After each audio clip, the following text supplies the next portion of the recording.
안녕하세요. 혹시 AI에게 질문하실 때, 아직도 그냥 구글 검색창 쓰듯이 키워드만 입력하고 계신가요? 네, 아마 많은 분들이 익숙해서 그렇게 쓰실 것 같아요. 그렇죠. 근데 스탠포드 제러미 어틀리 교수가 그게 AI 능력의 아주 작은 부분만 활용하는 거라고 하더라고요. 네, 정말 핵심적인 지적이죠.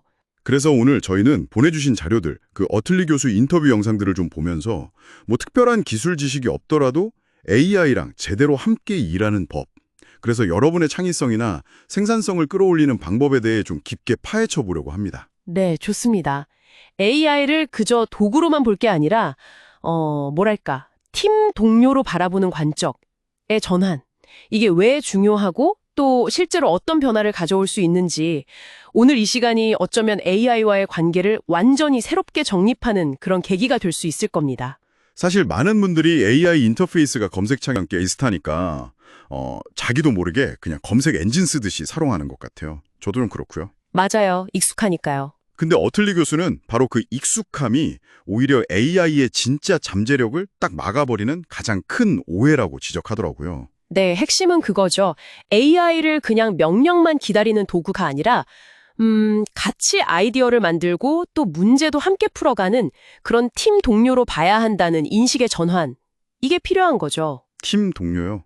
네, 실제로 AI 활용 잘하시는 분들 보면 AI한테 구체적으로 피드백도 주고, 뭐 개선 방향도 제안하고, 어떨 때는 거의 코칭하듯이 대화를 한대요. 아, 예를 들면요. 예를 들면 뭐, 이 결과는 이런 점은 좋은데 혹시 이런 관점을 좀 더 추가해서 발전시켜 볼 수 있을까? 뭐 이런 식으로요. 오, 흥미로운 관점이네요. 근데 AI는 감정도 없고 진짜 사람 동료처럼 뭐랄까 예상치 못한 통찰력 같은 걸 주지는 못할 것 같은데요. 어떤 점에서 동료라고까지 부를 수 있을까요?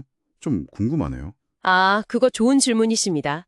물론 뭐 감성적인 교감이라던가 아니면 정말 인간적인 번뜩임 같은 걸 기대하긴 어렵겠죠.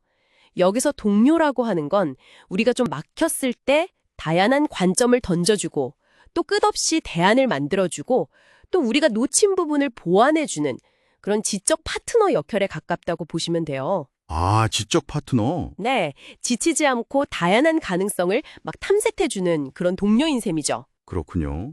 지적인 파트너라. 근데 어틀리 교수가 추천하는 방법 중에 좀 독특한 게 있던데요.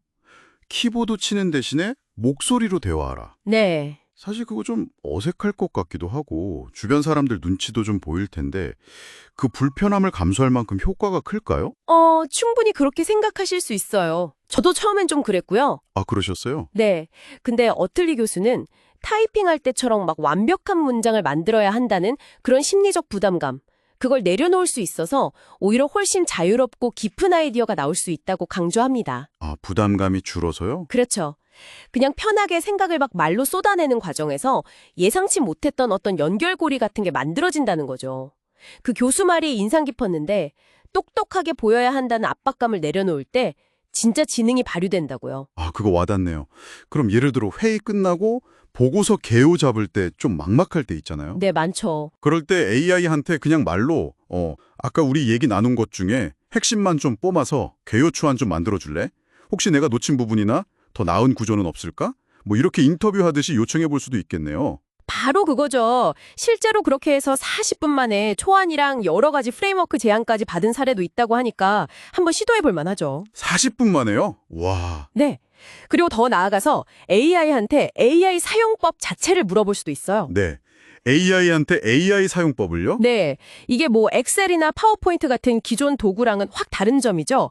어틀리 교수가 이런 프롬프트를 직접 제안하기도 했어요. 어떤 건데요? 예를 들면 당신은 AI 전문가입니다.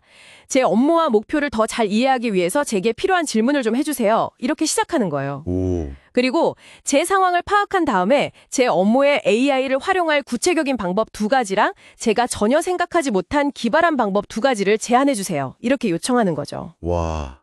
AI한테 사용법을 직접 물어본다니 진짜 생각도 못했네요. 이건 뭐랄까 사용 설명서가 스스로 말하는 느낌인데요. 그렇죠. 약간 그런 느낌이죠. 실제로 이런 생각의 전환만으로 엄청난 변화를 만든 사례도 있다면서요.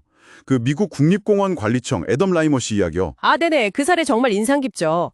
시설 관리자였던 라이머 씨가 공원 카페 타일 교체 같은 그런 일을 할 때마다 필요한 반복적인 서류 작업 있잖아요. 네, 상상만 해도 머리 아프네요. 그렇죠. 그것 때문에 매번 한 2, 3일을 꼬박 썼다고 해요. 엄청 스트레스였겠죠. 그런데 어틀리 교수 강연을 듣고 아이디어를 얻어서 뭐 코딩 지식 이런 거 전혀 없이 그냥 평소 쓰는 자연어로 AI한테 요청해서 이 서류 작업을 자동화하는 도구를 만들었는데 단 45분 만에 만들었다는 거예요. 45분 만에요. 2, 3일 걸리던 걸? 와, 대단하네요. 네. 근데 이게 그냥 개인의 시간 절약, 여기서 그친 게 아니에요. 아, 또 있나요? 이 도구가 다른 국립공원으로 쫙 퍼지면서 미국 전체 국립공원에서 연간 약 7,000일의 노동시간을 절약할 걸로 기대된대요. 7,000일이요? 와. 네. 그러니까 뭐 대단한 기술이 아니라 어떻게 협력할 것인가 하는 이 생각의 전원이 가져온 정말 엄청난 파급 효과인 거죠. 진짜 라이머 씨 사례는 기술이 없어도 AI랑 협력하는 마음만 있으면 엄청난 변화를 만들 수 있다는 걸 딱 보여주네요. 이런 협력이 단순히 효율성을 넘어서 창의성 자체에도 좀 영향을 미칠까요? AI 시대의 창의성을 좀 어떻게 봐야 할지 궁금해지는데요. 어틀리 교수가 인용한 어떤 7학년 학생의 정의가 되게 인상 깊었어요. 창의성이란 처음 떠오른 생각 그 이상을 하는 것이라고요. 처음 떠오른 생각 그 이상을 하는 것. 네. 우리 인간은 보통 뭐랄까 이 정도면 됐어 하고 만족하는 경향? 그걸 이제 만족화, satisfying이라고 하는데 네. 그런 경향이 있거든요.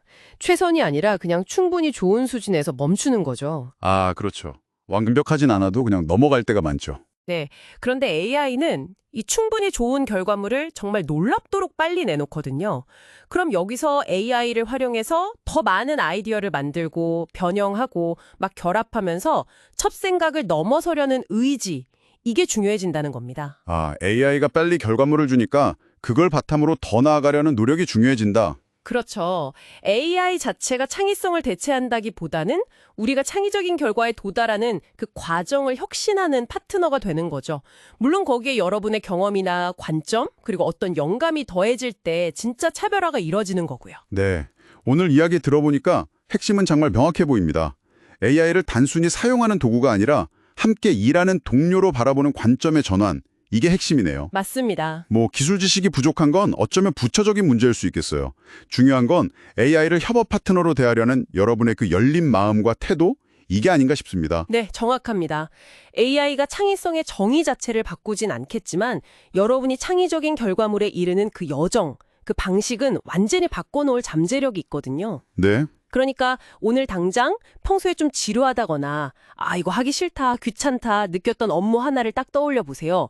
그리고 그 일에 대해서 AI한테 옆자리 동료한테 말하듯이 한번 말을 걸어보는 건 어떨까요? 여러분의 첫 생각, 그 이상으로 나아가기 위해서 AI와 어떤 대화를 한번 시작해 보시겠습니까?